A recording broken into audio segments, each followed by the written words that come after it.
आप देख रहे हैं 10 का दम। ब्रेक के बाद आपका एक बार फिर से स्वागत है। ब्रेक में जाने से पहले कुछ जातिगत समीकरणों को लेकर के बातचीत हो गई थी, लेकिन हम बात कर रहे हैं उपचुनाव में जिस तरीके से बीजेपी का डंका बजा और 2024 के लिए अभी से बीजेपी ने तैयारियां भी शुरू कर दी। विपक्ष की क्या तैयारी है उपचुनाव में हार और 2024 में किस तरीके से अब विपक्ष के लिए बड़ी चुनौतियां।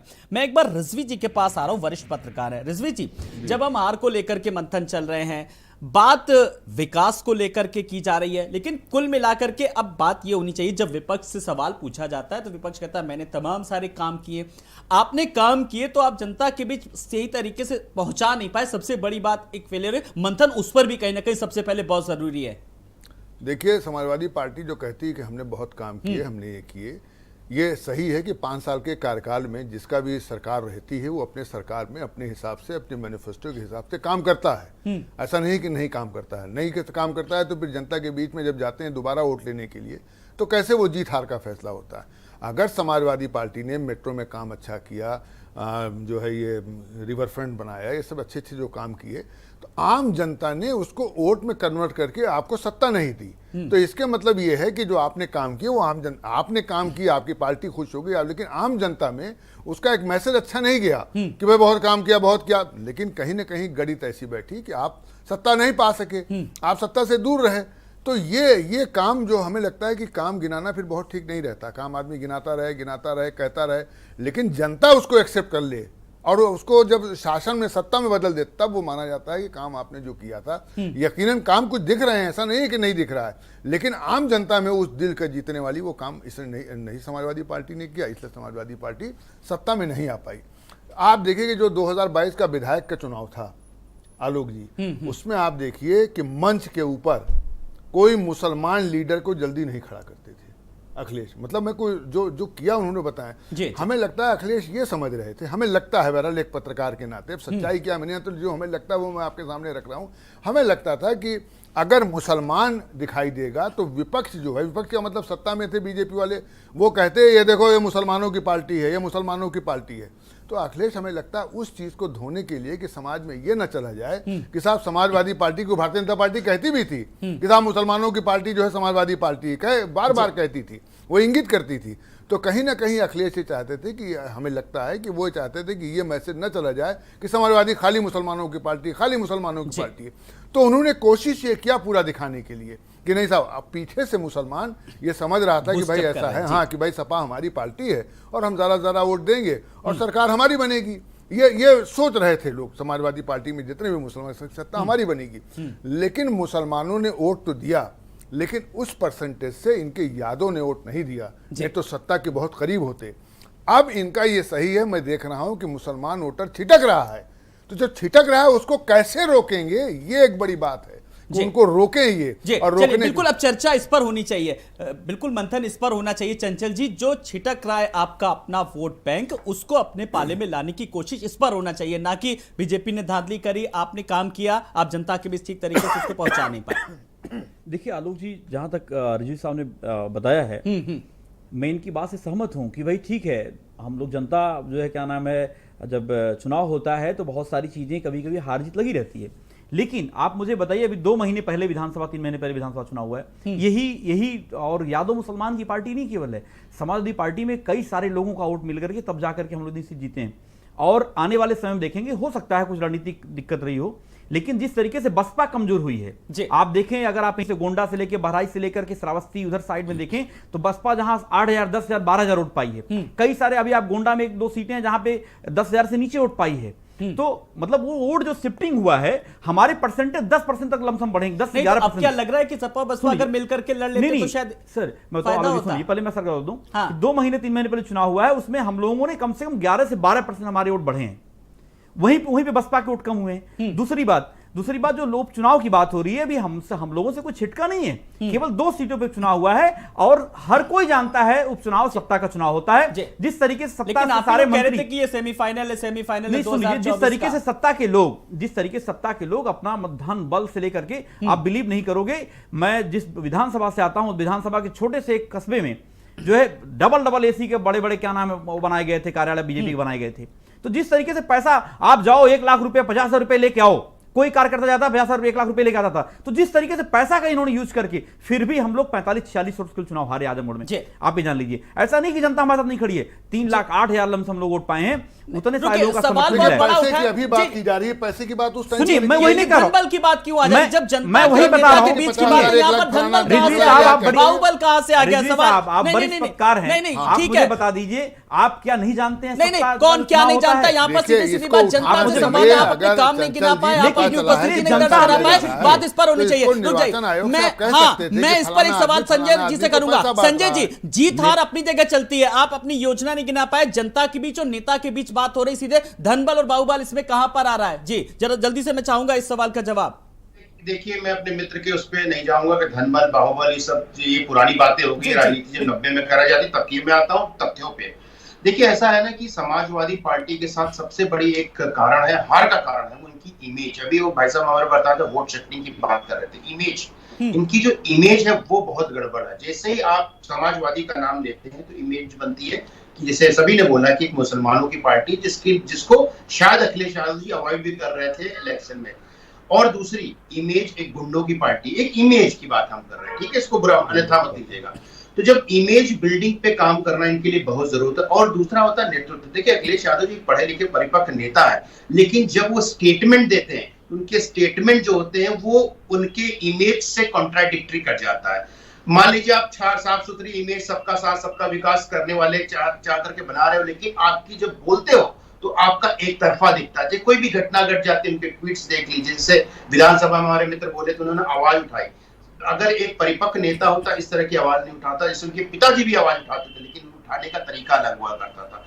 नंबर 2, इनके ऑर्गेनाइजेशन में बहुत बड़ी प्रॉब्लम चल रही है। देखिए, एक समाजवादी जो जमीन से जुड़ा हुआ पार्टी है, जमीन से जुड़े हुए उसके कार्यकर्ता भी हैं, लेकिन क्या संगठन में कहीं ना कहीं एक तरह से एयर कंडीशन वाला माहौल आ गया है। एयर कंडीशन में अखिलेश जी का नाम नहीं ले रहा हूं, उसमें एयर कंडीशन क्या होगा, जो अखिलेश जी के सराउंडिंग है, those who are giving suggestion, guidance, strategy बनाने वाले, या तो बिल्कुल किसी काम के नहीं है या उनको स्ट्रेटेजी बनानी नहीं आती है, वो चापलूसियत में घिरे हुए हैं और उनको राइट एडवाइस नहीं देते। आप देखिए, विधानसभा का पूरा इलेक्शन देख लीजिए, चाहे वो फेज 1 से लेकर के फेज 10 तक ले जाइए, 7-8 फेज जितने भी होते, उसमें उनके स्टेटमेंट चेंज होते गए और लोगों का जो विश्वास होता है ना, विश्वास खो देता आदमी स्टेटमेंट के, अपने स्टेटमेंट आप बदलते रहते हो तो। और दूसरी बात क्या है, इमेज की बात आ गई, मैं योगी जी की बात कर रहा हूँ। योगी जी काम क्या किया, माइनस कर दीजिए, सारी चीजें हटा दीजिए, लेकिन जहां उनकी इमेज की बात होती है, सुरक्षा की भावना जागृत होती है महिलाओं में, बच्चों में, जो हमारा बहुत बड़ा वोट बैंक है। नंबर 2, इन्होंने जो लाभार्थी स्कीम चलाई है, जो भी 5 किलो 4 किलो राशन दे रहा है, जो भी दे रहा है, मैं लाभार्थी के स्वरूप मान के जा रहा, वो एक बहुत बड़ा वोटर जो इन्होंने हमेशा माइनस कर दिया।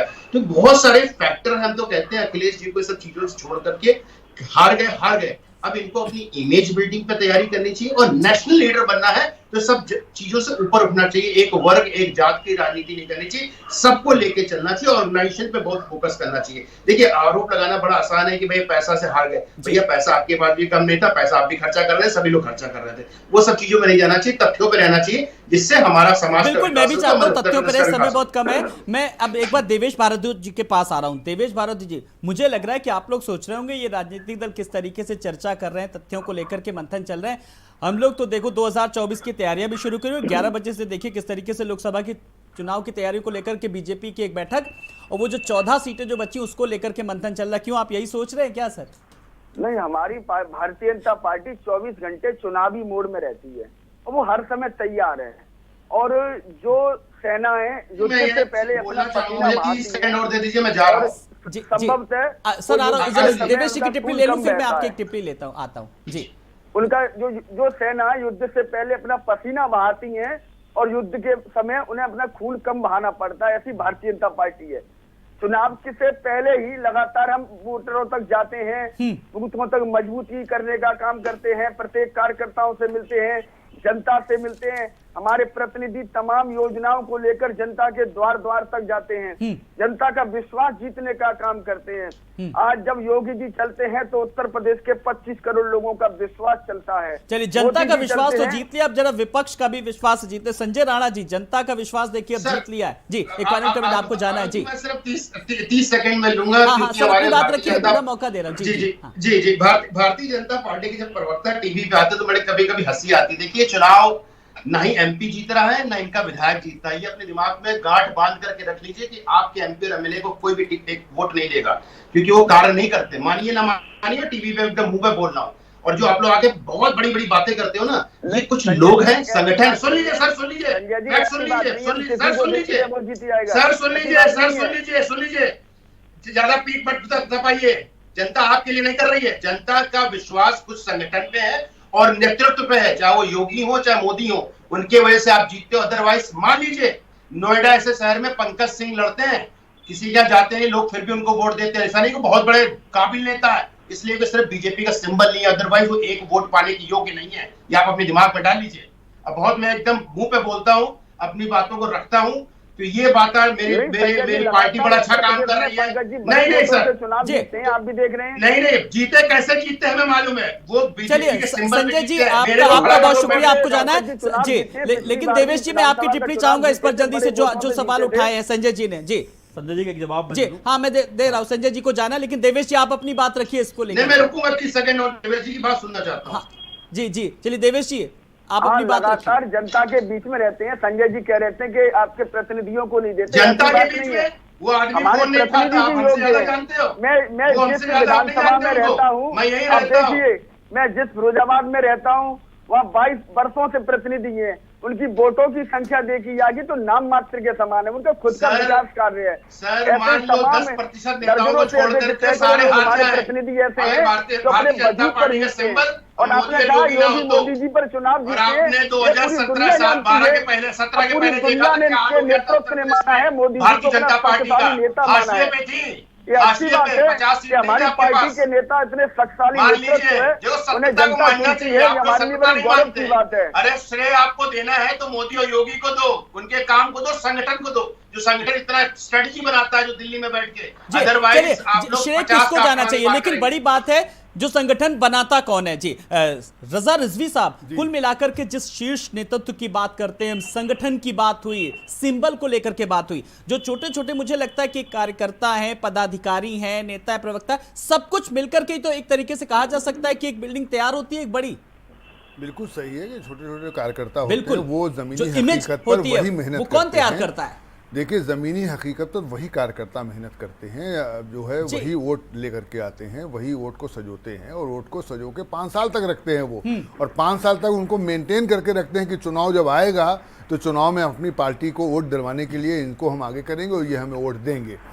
यही कारण था, देखिए आप जो आपने बहुत अच्छी बात कही कार्यकर्ताओं की, यही कारण था कि अखिलेश रामपुर आजमगढ़ में नहीं गए, और अगर वो चले जाते तो जो कार्यकर्ता थे उनका मनोबल बूस्टअप होता कि हमारा राष्ट्रीय अध्यक्ष आया हुआ है, वो बोल रहा है, वो कह रहा है कुछ, तो एक उनका जो कार्यकर्ताओं का मनोबल है वो बहुत बढ़ता। मनोबल ये कहना भी चंचल जी कह रहे थे, नहीं साहब मॉनिटरिंग कर रहे थे और वो देख रहे थे यहाँ से बैठ के और समझ रहे थे। मॉनिटरिंग करना बहुत बड़ी बात है, बहुत बड़ी बात नहीं है। मायावती जी बैठ के तो ट्वीट करती रहती हैं, वो भी ट्वीट में देखती है ना हर चीज, कहाँ राष्ट्रपति का चुनाव है, कहाँ विधानसभा, सब बैठ के देखती है, मॉनिटरिंग करती हैं, उस हिसाब से ट्वीट कर देती हैं। लेकिन अगर वही उनका मुखिया अगर क्षेत्र में जाता है तो वहाँ के लोगों का हौसला बढ़ता है और हिम्मत बढ़ती है, फिर वो जोश से, वो वलवले से फिर वो कूदते हैं चुनाव के अंदर। और यही कारण रहा कि अखिलेश के ना जाने की वजह से इस पर रिसर्च होना चाहिए कि अखिलेश गए क्यों नहीं। क्या अखिलेश नाराज थे इस बात के लिए कि जो टिकट दिए गए उनके मनमर्जी से नहीं दिए गए, जो टिकट दिया गया वो उनके समझदारी से नहीं दिया गया। चंचल जी से सवाल का जवाब ले लेते। चंचल जी, आत्मविश्वास या नाराजगी या कोई और बात, आपसे बेहतर कोई नहीं बता पाएगा। देखिए सबसे पहली बात तो देखिए, जहाँ तक जाने का उपचुनाव में सवाल है, हाँ। आपने देखा होगा पहले भी बहुत सारे उपचुनाव हुए हैं, हमारे राष्ट्रीय अध्यक्ष जो पार्टी के कभी नहीं जाते थे।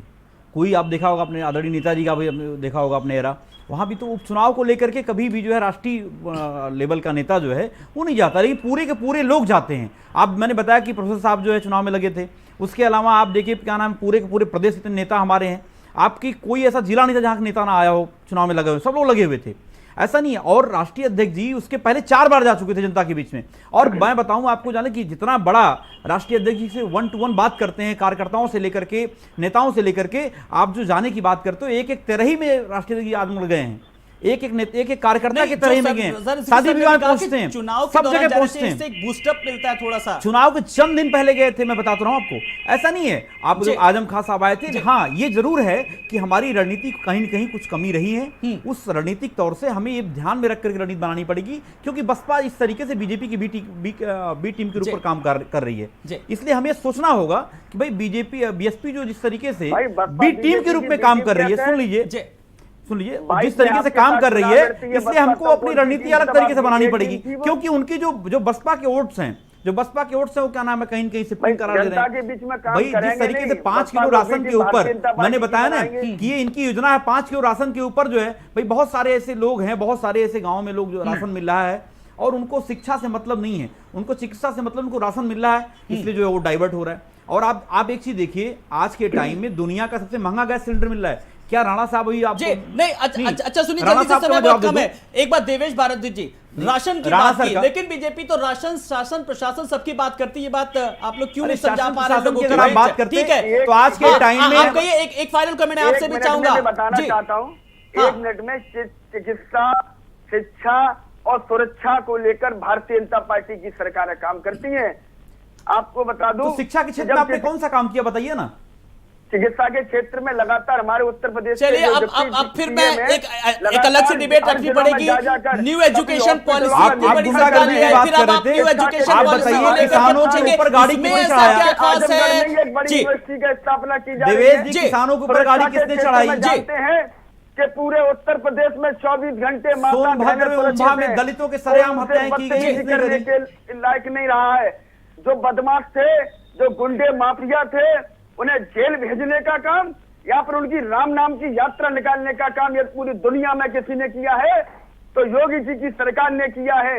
ऐसे अपराधी जो जनता में टेनी मिश्रा के घर पे बुलडोजर कब चलाएंगे? घरों पर बुलडोजर उपाध्याय जी, उन्हें नेस्त नाबूद टेनी करने मिश्रा का के घर पे काम बुलडोजर कब चलेगा? उत्तर प्रदेश में किया है तो योगी जी की सरकार ने किया है। अच्छा, लेकिन देवेश जी सारी बातें छोड़ दीजिए। 2018 में जो गोरखपुर और फूलपुर वाली जो सीटों का था, वो हार का बदला ले लिया, सीधी सी बात है। बाकी सारी चीजें छोड़ दीजिए कि ये विकास किया, वो विकास किया, ये लाए वो लाए। चलिए, फिलहाल 2018 की हार का बदला लिया। एक फाइनल कमेंट संजय राणा जी से। संजय जी, जब राशन, शासन, प्रशासन की बात की तो लगातार किस तरीके से टेनी के बदले सवाल, भाई न्यू एजुकेशन पॉलिसी भी सरकार लाई, अब लगता है क्यों नहीं स्वस्थ मुद्दों पर बात होती है? गुमराह कौन करता है?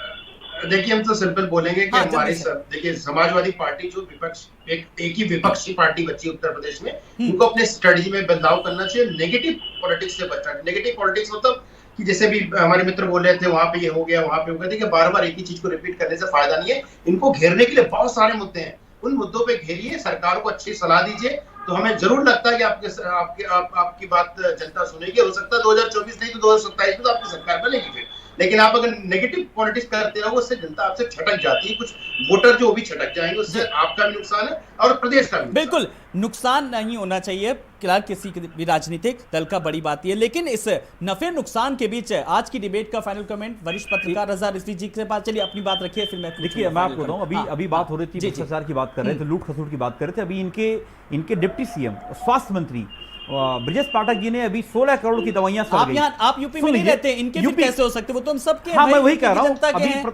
भाई। आज के टाइम में पाठक जी बता रहा हूं, उन्होंने बताया था कि 16 करोड़ की दवाइयां पकड़ी गई और ना तो एक डॉक्टर सस्पेंड हुआ, ना तो सीएमओ सस्पेंड हुआ, ना तो कोई पर्ची मैंने प्रेस कॉन्फ्रेंस पूछा लोगों ने उनसे, और उन्होंने कहा था, इन्होंने कहा था कि 15 दिन के अंदर में 15 दिन के अंदर में रिपोर्ट फाइल होगी और कार्रवाई करी जाएगी। और आज के टाइम में क्या हुआ? आज हुआ सवाल उठाना जानते हैं। नहीं, आप बताओ ना। जल्दी से देवेश जी 30 सेकंड में जवाब देवेश जी बताइए किसके ऊपर कार्रवाई हुई? वो 16 करोड़ रुपए के लिए जिम्मेदार कौन है? आप भ्रष्टाचार सुनिए, तिल के बराबर दाग नहीं है, तिल के बराबर दाग हो। बस यही है उत्तर प्रदेश में अच्छी बातें कर लेना है, केवल तिल के बराबर दाग नहीं है। भ्रष्टाचार का जनक कौन है? चंचल जी ने दलितों के बारे में बात किया है, तो मैं तो बताना चाहता हूं कि विधानसभा के अंदर जब अभी विधायकों ने शपथ लिया सपा के, तो उन्होंने बाद में शपथ के बाद जय भीम का नारा लगाया। कई विधायकों में मौजूद था, तो कहीं ना कहीं जय भीम का नारा जो है समाजवादी पार्टी भी लगाने की कोशिश कर रही है। कि जो है हमारे जो है वो दलित जय- बीएसपी के वोटर हमारे तरफ आ जाए। अच्छा डॉक्टर सर, एक चीज बाबा और, साहब, रजा अम्बेडकर रिजवी साहब, वो ये सबके बी टीम बड़ा लगता है कि वो पहले सबके हैं, सपा जय उस पर भीम, लगाती थी जय कि भीम बीजेपी तो हम कहती थी बोल सपा रहे हैं। है। बाईस में इस निकलता तरीके से कौन नहीं नहीं नहीं, है। कई ये है विधायकों कौन ने ये शपथ बी के टीम बाद कौन, किसका हम जल्दी लोग से शपथ के जय बाद भीम जय बोलते भीम हैं। के नारा लगाए। भाई, हम बी लोग टीम बोलते को हैं लेकर के के अंदर। जरा मैं चाहूंगा कि बी टीम को लेकर के लगातार मायावती ने प्रेस कॉन्फ्रेंस करके अभी थोड़े दिन पहले आरोप लगाया था कि समाजवादी पार्टी बी टीम है, तो अभी अब फिर उसके बाद समाजवादी देखिए, पार्टी आलोक भी जी, आप लगातार लोग आरोप ज्यादा लगती कोई नहीं है। जानता होगा। जल्दी से हाँ, मैं रिजवी साहब एक फाइनल कमेंट। देखिए, बी टीम और ई टीम तो समाजवादी पार्टी और ये मायावती समझती होंगी ठीक से। जी। इस पर बहुत ज़्यादा हमारा जो है विचरण नहीं है। इसका ये आप बताएंगे या कोई और जी। बताएगा? जी जी। चलिए, लेकिन कुल मिलाकर के बात चुनाव को लेकर के सीधे सीधे जनता के बीच और नेताओं के बीच होनी चाहिए और बात कहीं ना कहीं विकास की होनी चाहिए। आप सब मेहमानों का बहुत बहुत शुक्रिया। देवेश भारद्वाज जी आपका भी, चंचल जी आपका भी, संजय राणा जी आपका, रजा रिजवी जी आपका भी बहुत बहुत शुक्रिया। तो अब 2022 में ही 2024 के लिए जंग लगातार शुरू हो गई, इसीलिए शायद कहते हैं बीजेपी 24/7 चुनावी मोड में रहती है। नमस्कार।